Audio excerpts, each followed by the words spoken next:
The United States Navy SEAL platoons project power far beyond their small 16-man size.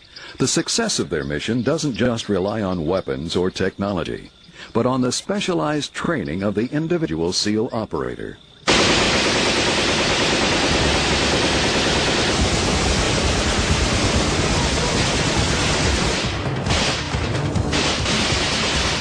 They come from all walks of life, from all across the American landscape. Most have some measure of athletic ability. Over a third have college degrees. They all share a common goal: to become a member of the most elite team in the world, the United States Navy SEALs. Each year, 600 to 800 young men attempt the Basic Underwater Demolition SEAL Training, or BUDS, at the Naval Special Warfare Center in Coronado, California. But only one-third complete the rigorous 25-week transition from sailor to SEAL. Let's go! This is the story of one such group, Class 224. You get treated like the absolute lowest form on earth, and you really got to find it within yourself to say, I know I can do it, I know I can finish it, I know I can do anything they throw at me.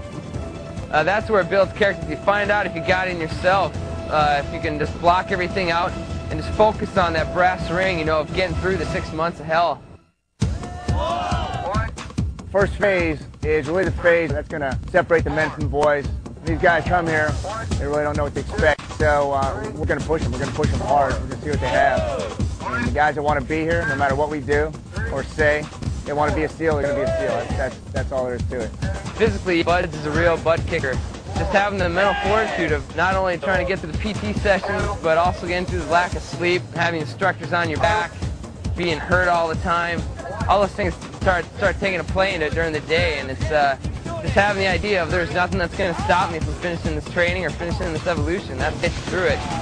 I believe that BUDS builds teamwork and character by weeding out the weak, bringing the strong together to survive the training. I don't think any one man can make it alone through BUDS. I'm going to stay in this position until you guys lock it out. I'll just stay here all day. I'd say the obstacle courses never blow my expectations. It's some of the best training you can get. Because you got to think on your feet, you got to act, you got to move, you got to be fast, you got to be safe. You can really hurt yourself. Who y'all logs? Friction in first phase is pretty high. Just like I say, it's a really fast-paced phase, and these guys are constantly moving and grooving every second of every day, except for when they're eating. So the guys, when they hear about SEAL training, they're like, well, all you have to do is run, all you have to do is know the course, things like that. Not really that big a deal. But once you start putting everything together, and the days are endless, that's when guys decide that this really isn't for me. I don't want to be wet. I don't want to be cold. This pace right here is not for me. But that's what's going to happen when they leave here. They go to SEAL team. The pace is just like that. It never ends. Just about everything at BUDS is a timed evolution or it's a race. It builds camaraderie with the guys.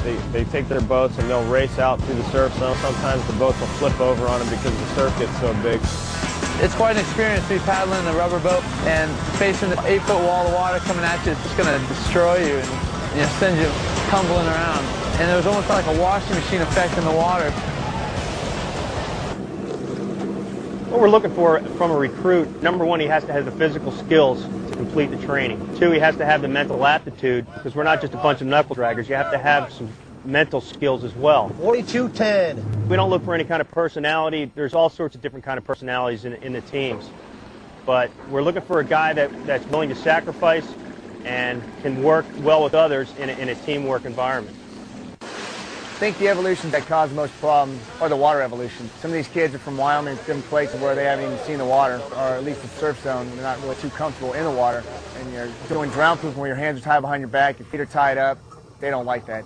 Drown proofing, I think, is more of a mental thing than a physical evolution. It's all about trying to stay calm and